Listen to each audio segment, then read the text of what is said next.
Hey everyone, Mr. Fransky here. We're going to talk about the back half of 3.4 here. We're going to do some problems that involve the motion. It's on your sheet that you already have. So we're going to be able to complete tabular, graphical, and analytical problems involving 2D motion. Let's take a look. So position, velocity, direction, speed, acceleration, and derivative. Those are all words that we heard in the last video. So let's jump in. So we're given a position function here on the x-axis. Okay, so like at t equals 0, we're at 0, right? We just plug it into the function to find that out. At t equals 1, we'd be at -5. So it sounds like we start off by moving left. At t equals 2, we'd be at 8 minus 24. We're still in negatives, -16, so we can kind of figure this out. We're going to be asked to find some of this. So the velocity function, remember, is x prime of t. So that's going to be 3t squared, use our derivative rules from the last unit, or last section, minus 12t. The acceleration is a second derivative, so that is x double prime of t, which is v prime of t. That's going to be 6t minus 12. All right, now we just plug in some numbers. So if you plug 1 in, we kind of were doing that before. So at time t equals 1, we have 1 minus 6, that's -5. At time t equals 2, we have 8 minus 24, that's -16. Right? Yep. 3 cubed is 27. 27 minus 3 squared is 9 times 6 is 54. That's a -27. At time t equals 4, that's 64. Man, numbers are getting big. Minus 16 times 6 is 1636. That's 96. Let's see, 64, 74, 84, 94. It's -32. And at 5, we have 125 minus 25 times 6. Let's see, 6 quarters is $1.50. So that's -25. So the entire time here, we are actually on the left side of the 0 mark. So left side of the x-axis. Interesting. All right, so our velocity now, we plug in here. So we plug in 1, we get 3 minus 12. That's -9. So that makes sense because we're moving left initially, right? Because we're moving more and more left. At time t equals 2, we have 4 times 3 is 12 minus 24. That's a -12. At time t equals 3, we have 9 times 3 is 27. 27 minus, 36? So that's going to be a -9. And then at time t equals 4, 4 squared is 16 times 3 is 48 minus 48. Oh, interesting. We're at 0. Is that right? Let me double check that. 4 squared is 16 times 3 is 30 and 18, 48. Minus 48. Yep. So that's at 0. So we're at rest at time t equals 4. So at t equals 5, 5 squared is 25 times 3 is 75 minus 60 is 15. So we're moving left until here, then we stop. We must turn around and go over to the right. Acceleration 16 minus 12. 6 minus 12 is a -6. 12 minus 12 is 0. 18 minus 12 is 6. Now we're accelerating positive, but we're moving negative. So that's like there's a rubber band pulling us forward. So we're moving left, but we're accelerating to the right. So we're slowing down there. At 4, 4 times 6 is 24, minus 12 is 12, and now it looks like we're going to be accelerating to the right for the rest of the time.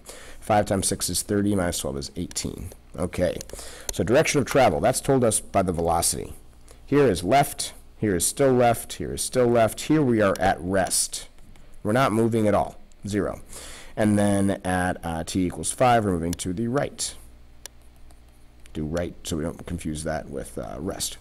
Speeding up or slowing down. Now we're looking at velocity and acceleration. We're checking the signs. Here we're moving left and accelerating left. So we are speeding up. Here, the way I think about this, we're moving left, but our acceleration is changing. So we're moving left, but our acceleration is changing. So we were speeding up, speeding up, speeding up, and now we are starting to slow down. So you could not mark this at all. I'm going to say it's changing. So we're changing to, now we are slowing down because we have different signs for velocity and acceleration. Velocity tells us we're moving left, but we're trying to be pulled right, so we must be slowing down. Here, we are at rest, so we're not moving at all. And here now we're speeding up to the right. Speeding up to the right. Cool. All right, let's try the next one. So this time we're given a graph, and it says it's the velocity function. So right away I'm going to write v of t here and t down here. We're told it's meters per second.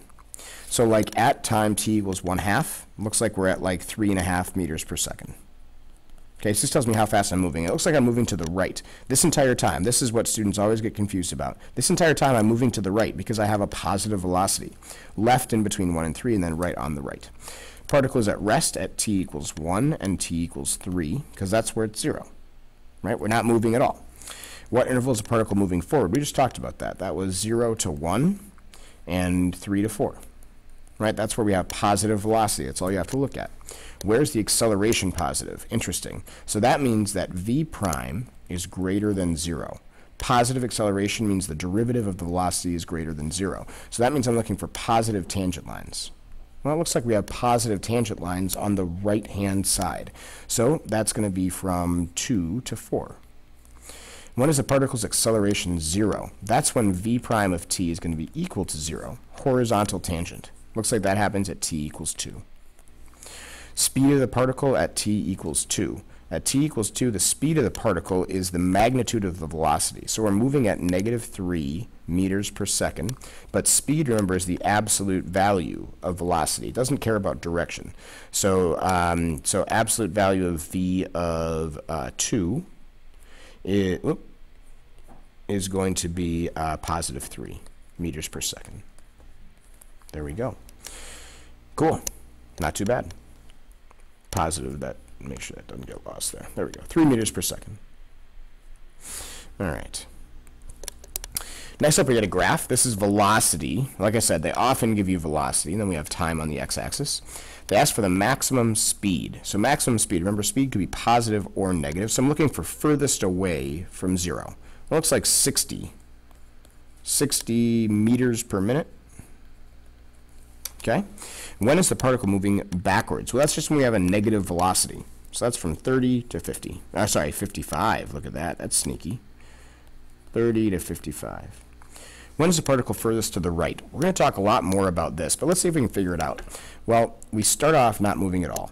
We're moving faster and faster and faster to the right, and then we're still moving to the right here. At this point, we stop and we turn around, we start moving left.